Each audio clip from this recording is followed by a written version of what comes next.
Welcome to the Allison Knows podcast. Today, we're going to kind of go into some new territory. We're going to explore some predictions about the future and, more importantly, how we can all kind of navigate whatever might come our way. Yeah, and it's interesting because the source material that we're using this time around is a little bit unconventional. It's a YouTube video by someone named Susan Lin. She calls herself a psychic medium. Yeah. But, before you dismiss this as like just, woo-woo stuff, Yeah. I think it's important to remember that we're interested in, the anxieties and the hopes that are reflected in these predictions and not necessarily the accuracy. Yeah, it's like a glimpse into the collective unconscious or what people are worried about. What are they hoping for? And it's really interesting because so many of these anxieties that she talks about in the video really do reflect a lot of the societal trends that we're already seeing. Yeah. Anxieties about government instability, economic insecurity, the erosion of rights. These are themes that are already playing out in the news and in everyday conversations. Absolutely. So it's kind of like holding up a mirror to society in a way. Mm-hmm. Okay, so let's dive into the source material here. We are looking at Susan's video titled, "Are the Dems Doing Anything? Is Our Money Safe? Government Shutdown." It was posted on February 2nd, 2025. One of the things that I find really interesting about Susan's delivery is it's this blend of warning and empowerment. Right. Like, she doesn't sugarcoat the potential challenges that she sees on the horizon, but she also really emphasizes that knowledge and preparedness are key. Yeah. It's a message of cautious optimism, I would say, where she's saying, look, there may be some tough times ahead, but if we're informed and proactive, we can handle it. I like that it's not just doom and gloom. It's like, okay, things might get tough, but we can handle this. Right. And a big part of that, according to Susan, is this power of community. Absolutely. She talks a lot about the importance of, strong communities, both online and offline, as a really crucial way of dealing with uncertainty. This idea of, finding your people, connecting with those who share your values and concerns is a real thread that runs through her message. So what are some of the specific anxieties that are kind of fueling this call for community resilience? You mentioned government instability and economic insecurity. Like, what else is on people's minds? Yeah, she kind of paints this picture of a government that's not only dysfunctional, but it's actually like deliberately making things harder for everyday people. Wow. She uses the term felon at one point to describe, someone in the current administration, implying that there's some sort of intentional disruption going on. Right. And this feeds into anxieties about, a potential government shutdown or delays in Social Security payments, even the possibility of bank instability. It's a scary thought, like the systems that we rely on suddenly becoming unreliable. Mm-hmm. It's no wonder people are anxious. And it extends to other essential areas, too, like transportation. She predicts problems across all modes: planes, trains, automobiles, with delays, stoppages, breakdowns becoming, more frequent. It's as if she's tapping into this collective fear that we have about the fragility of all these systems that we depend on. Yeah, and the concern about food security, too, right? Yes, she does mention potential food shortages, possibly linked to some trade issues with Canada and Mexico. And while she doesn't go into specifics, the message is pretty clear. Be prepared for some potential disruptions in the food supply chain. So it kind of sounds like a recipe for chaos, but Susan doesn't leave us hanging, does she? She offers solutions, right? Ways to prepare and build resilience. Exactly. And this is where this emphasis on community really comes back into play. Okay. When systems start to falter, she's saying that communities can step in and kind of fill the gaps, sharing resources, information, and support. This idea of local resilience, of people coming together to help each other, is really at the heart of her message. It takes a village, right? But it's not just about weathering the storm, though.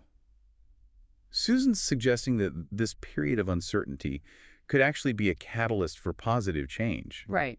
Right, like forcing us to kind of reevaluate our values and build back better, so to speak. That's a really interesting point. She does envision a future where we emerge from these challenges and we're actually stronger, more connected, and we have this renewed commitment to things like social justice and climate action. Right, so it's almost like these anxieties, as unsettling as they are, could be the push that we need to actually create a more resilient and equitable society. Mm-hmm. Interesting. Okay, so before we dive deeper into Susan's specific recommendations for building individual and community resilience, let's take a quick break. Don't forget to like, subscribe, and share the Allison Knows podcast. You can find us on Spotify and YouTube, and be sure to check back next week for more deep dives into fascinating topics. Now back to our exploration of navigating uncertainty. One of the anxieties that she highlights that I think really resonates with a lot of current trends is this anxiety around the erosion of rights. Yeah, this is a big one, especially for people who feel like their rights and freedoms are under threat. Mm-mm. She touches upon anxieties surrounding, potential rollbacks in areas like diversity, equity, and inclusion, trans rights, racial justice, even climate change action. Wow. It speaks to this broader fear that a lot of people have that we're actually losing ground on progress that's been made in these areas. And this kind of connects to her critique of the Democratic Party, doesn't it? Yeah. Because she's pretty vocal about her frustration with what she sees as their inaction and ineffectiveness in addressing these challenges. Yeah, she's very critical of what she perceives as, their outdated strategies and their inability to effectively communicate with the public. Right. She kind of contrasts this with the perceived savvy of the Republicans, whom she portrays as, understanding and manipulating the media landscape to their advantage. She uses some interesting metaphors to describe this, like talking about Democrats needing to get in the Hummer and get on the fire truck. Essentially, she's urging them to be more assertive, more visible, and, dare I say, more popular. It's a very provocative take on, how political power operates in today's media environment. Right. She's basically saying that optics matter just as much as, policy and legislation. You have to be seen and heard in order to be effective. So that raises an interesting question. Like, is this a realistic view of how political change happens, or is this an oversimplification? What do you think?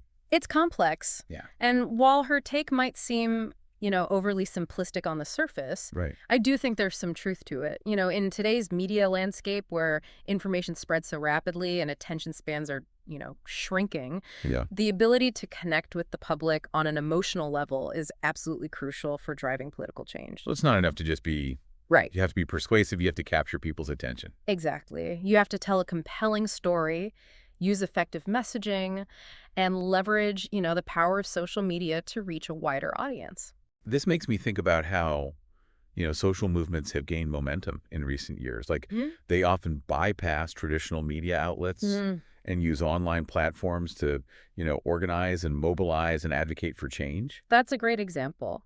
Those movements have really demonstrated the power of grassroots organizing Right. and the importance of connecting with people, directly bypassing the filters of traditional media. Absolutely. And this ties back into Susan's emphasis on community, right? She sees community organizing and grassroots movements as, vital forces for holding those in power accountable and pushing for a more just and equitable society. Yeah. It's about empowering people to take ownership of their political destiny, to be active participants rather than passive bystanders. Precisely. And she sees a real opportunity for positive change to emerge from this period of uncertainty and anxiety if people can channel those feelings into, constructive action. Right. So it's not just about bracing for impact. It's about harnessing the energy of these anxieties and redirecting it towards building a better future. Exactly. It's about seeing the potential for growth amidst the turmoil. Right. And recognizing that, crisis can actually be a catalyst for positive transformation. That's a powerful message, and I think one that we can all benefit from kind of reflecting on. Absolutely. And I think as we delve deeper into Susan's specific suggestions for navigating these challenging times, we're going to find even more valuable insights that can help us not only to survive, but to actually thrive in the face of uncertainty. Okay. So let's kind of shift gears a little bit and explore some of Susan's more concrete suggestions for building individual and community resilience. Yeah, this is where the rubber meets the road, right? We've talked about all these anxieties and the potential for positive change, but now how do we actually, get down to the nitty-gritty of preparing and navigating all these challenges? Exactly. And one of her key recommendations is this idea of, focus on what you can control. It's easy to get swept up in the fear and the negativity, but she encourages her listeners to, take practical steps to minimize their vulnerability. So diversifying your finances, having some cash on hand, knowing where your local food bank is located. Exactly. It's about creating a safety net for yourself and your loved ones. Right. She also talks about investing in self-improvement, Right. Taking classes, learning new skills, cultivating a mindset of resilience. I love that. So it's not just about hunkering down and waiting for the storm to pass. It's about equipping yourself to adapt and thrive no matter what comes your way. She even cites a real-world example that I think illustrates this point really well. Okay. She talks about this young man in Los Angeles who is really passionate about climate change Oh, preparedness. yeah, I remember this. Yeah, he creates this neighborhood group that's focused on preparing for, potential disasters like wildfires. Mhm. And guess what? When the fires hit, his community was ready. They Right. had a plan, they had resources, and they were able to support each other. That's amazing. It's a powerful testament to this idea that, individual action can really ripple outward and create a more resilient community. Hmm. It shows that we don't have to wait for top-down solutions. We can start making a difference right where we are. Right. And Susan offers some great advice on how to do that. She talks about, forming communities around shared interests. Mm-hmm. It could be anything, from gardening to book clubs to even online gaming communities. Right. The point is to find your tribe, Yeah. those who share your values and concerns, and build a network of support. Hmm. It's about recognizing that we're not alone in facing these challenges Right. and that we can actually draw strength and resilience from each other. And this can be especially important for people who feel, isolated or marginalized. Absolutely. Like finding a community where you feel seen and understood can be so empowering. It's about creating those safe spaces where people can share their anxieties, their hopes, their ideas for, creating a better future. Right. And it's not just about emotional support. Hmm. Communities can also be a source of, practical assistance and resource sharing.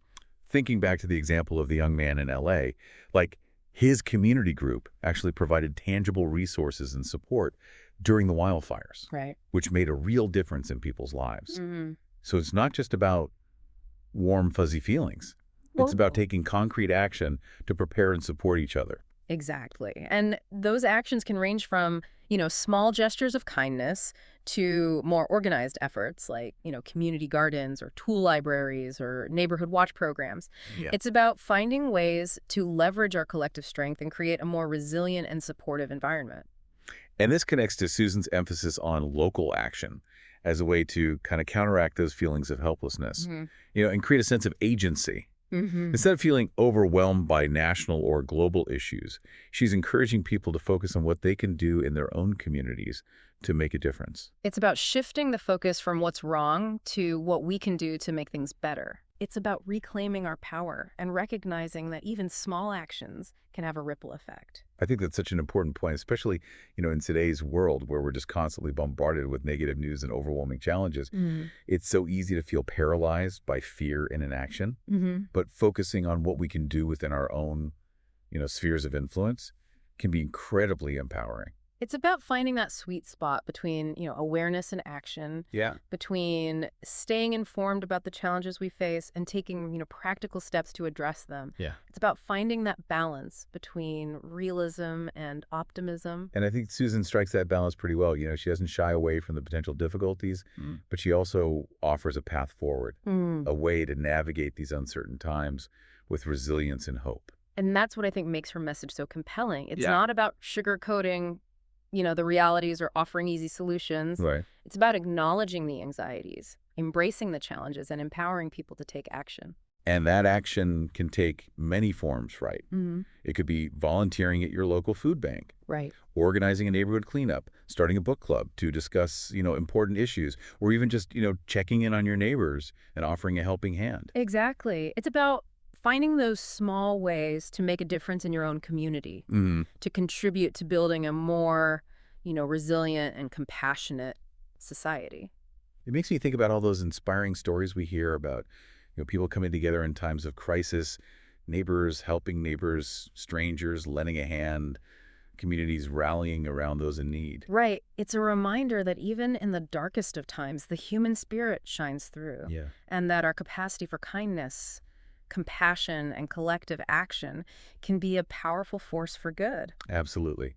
So as you're listening to this, we want to encourage you to take a moment and reflect. What communities do you belong to or could you join to build resilience and support? Yeah. What steps have you already taken or could you take to prepare for, potential challenges? Which of the anxieties that we've discussed resonates most strongly with you? What small actions can you take today to make a positive difference in your own community?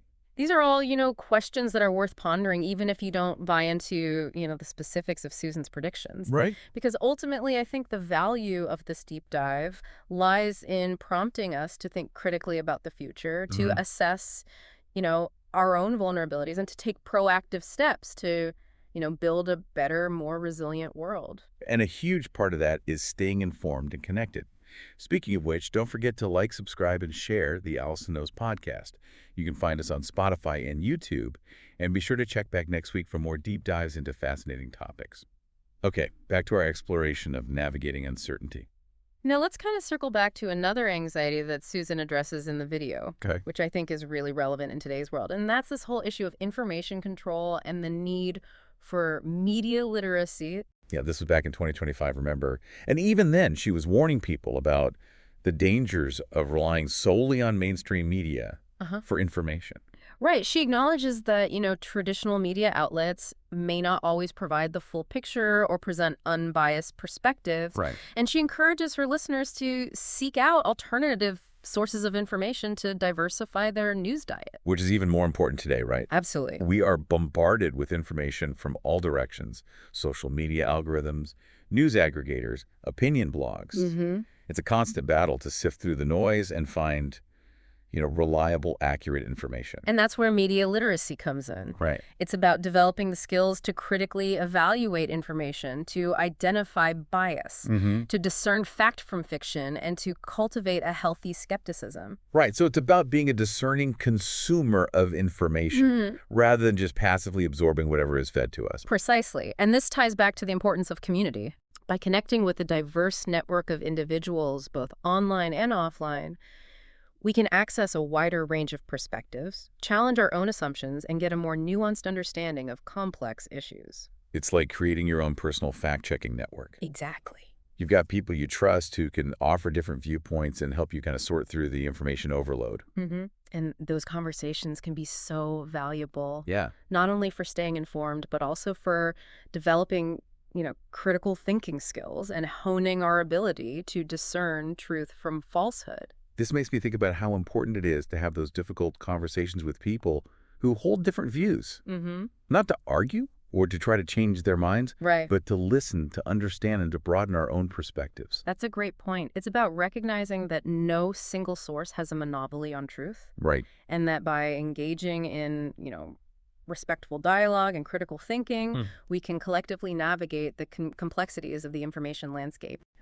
Absolutely. Susan also touches on another theme that I think resonates deeply with a lot of people today. And that's this feeling of, disillusionment with large corporations and a desire to support businesses that align with our values. Yeah, this was really striking to me, considering it was 2025 when she made these predictions. Right. She specifically mentions, breaking up with companies like Amazon, which even back then were facing criticism for their, labor practices and environmental impact. It's so fascinating how prescient her observations were. Right. Like today, we're seeing this growing movement of conscious consumerism, where people are making purchasing decisions based on a company's ethical practices, Yeah. their sustainability, their social responsibility. It's about recognizing that our spending choices have an impact. Yeah. And that by supporting businesses that, prioritize people and the planet, Right. we can actually contribute to a more just and equitable economy. She even suggests that this shift in consumer behavior could ultimately lead to the downfall of companies that, fail to adapt to these changing values. It's a very hopeful vision of a future where, consumers hold the power to shape the marketplace and drive positive change through their spending choices. Right. So as we kind of delve deeper into, Susan's strategies for navigating uncertainty and building resilience, we want to encourage you to consider these questions. How do you evaluate the information that you consume? Do you seek out diverse perspectives, or do you tend to stick within your own echo chamber? What role do your spending choices play in shaping the world you want to live in? These are questions that I think can lead to meaningful self-reflection and action. Absolutely. And that's what this deep dive is all about. It's about empowering you to think critically, engage actively, and build a better future. It's about recognizing that we're not just passive bystanders in the unfolding story of our world. We have the power to choose how we respond. how we prepare and how we contribute to creating a more just resilient and compassionate society. And that's a message I think is worth carrying with us, no matter what the future holds. Absolutely. So building on that idea of, taking action, I think it's important to explore some of Susan's more personal strategies for coping with anxiety and building resilience. Right, because let's face it, even with the best preparation and the best community support, navigating uncertain times can be really tough on us, mentally and emotionally. Exactly. And Susan acknowledges that, she really emphasizes the importance of self-care and finding healthy ways to manage stress and anxiety. So what are some of those strategies? She offers some really practical advice, things that might seem simple but can be incredibly effective. Like what? Like taking breaks from the news, listening to calming music, spending time in nature. Right. It's about recognizing when you're feeling overwhelmed and giving yourself permission to, step back, recharge, and engage in activities that bring you joy and a sense of peace. I love that. It's so easy to get caught up in that 24/7 news cycle and Yeah. constant, you know, barrage of information. But it's so important to prioritize our mental health and create those moments of calm amidst the chaos. Absolutely. She also talks about the power of visualization and intention setting. Hmm. For example, she suggests envisioning a hedge of protection around yourself and your loved ones, particularly when it comes to, things like travel and transportation. Yeah, that might sound a bit woo-woo to some people. Right. But there's actually growing scientific evidence that supports the benefits of visualization and mindfulness techniques for reducing stress and anxiety. It's about harnessing the power of the mind to create a sense of safety and control, even when the external world feels really turbulent. Right, it's like creating that mental sanctuary, a place of peace and calm that you can access whenever you need it. Exactly. And this ties back to Susan's emphasis on personal empowerment. Okay. She believes that we have more agency than we realize to shape our own reality, to navigate challenges, and to create positive change. So it's about shifting from that mindset of victimhood to one of empowerment, recognizing that even small actions can have a ripple effect. Exactly. She encourages her listeners to embrace a can-do spirit, to focus on solutions rather than problems, and to trust in their own resilience and resourcefulness. And I think that's such an important message, especially in times like these when it's so easy to feel overwhelmed and powerless. It's a reminder that we're not just passive bystanders in, the unfolding drama of history. We have the power to choose how we respond, how we prepare, and how we contribute to creating a better future. Absolutely. Now, another aspect of Susan's message that I find particularly compelling is this focus on connecting with your spiritual side, Right. whatever that means for you. Yeah, this resonates with me too. It's about nurturing that inner wellspring of strength and resilience. Tapping into something larger than yourself and finding solace and inspiration in the midst of all this uncertainty. Right. It could be through prayer meditation, spending time in nature, or simply engaging in activities that bring you a sense of meaning and purpose. Yeah, it's about finding those practices that nourish your soul and connect you to a sense of something greater than yourself. And I think this is something that's often overlooked in discussions about resilience and preparedness. Yeah. It's so important to cultivate that inner strength and connection to something beyond the material world. Right, because when the storms come, and they inevitably will, it's that inner compass, that inner strength that's going to help us weather those challenges and emerge stronger on the other side. One of the most striking things about Susan's message is her belief that this period of turmoil and uncertainty is not just something to endure, Right. but an opportunity for growth and transformation. It's like she's saying, hey, let's not waste this crisis.